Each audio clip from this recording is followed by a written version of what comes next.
Right now we'll make that hole that I shown you, and there's a tool for that which is called extrude. Here you can see a lot of tools for the edit mode, which are for manipulating the geometry, and one of them is extrude region. So you can click and just extrude. I will go back, and I rather use the keyboard shortcut again, and the shortcut for extrusion is E. So if you press E, you again enter this mode where it waits your click to confirm, and I think it's much more precise than clicking and dragging.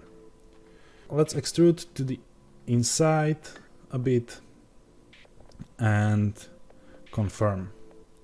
And to make the scene more interesting, we can now select only these three faces and extrude them even more.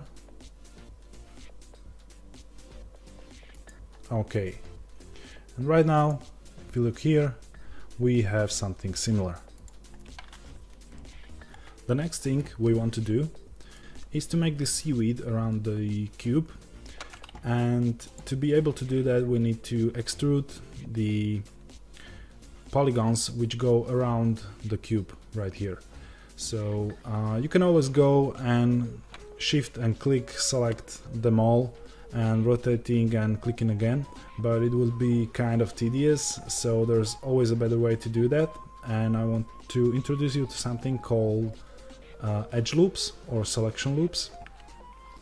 And if you hold Alt and click on some face, you will see I now selected a loop. Loop is basically set of connected faces that go around the object, but it doesn't only apply to the faces, it applies to the edges and vertices as well. So if I press 2 to select edges and I alt click edge right here, you can see I now selected the loop around the whole object.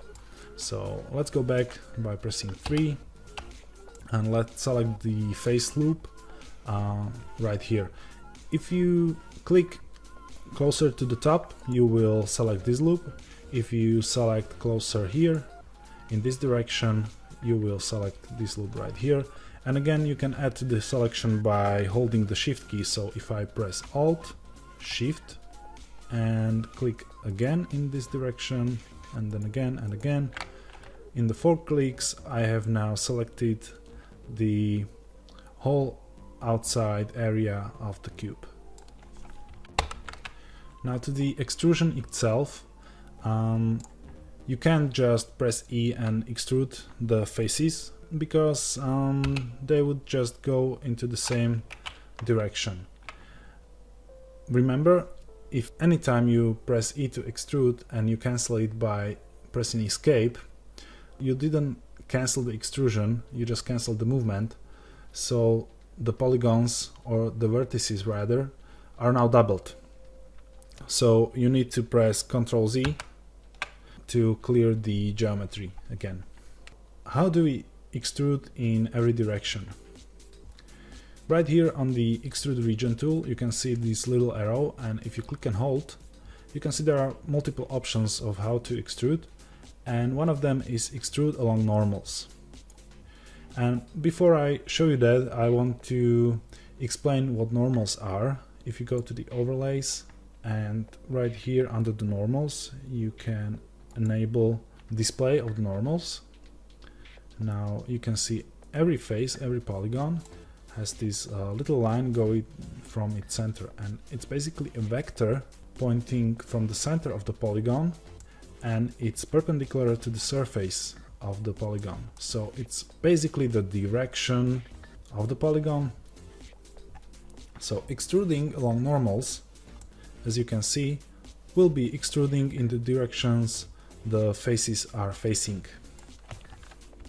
I can now deactivate normals, so we have a clean view, and let's press extrude along normals and drag the polygons out. Now you can see it's not evenly distributed, and here's why. If I go back,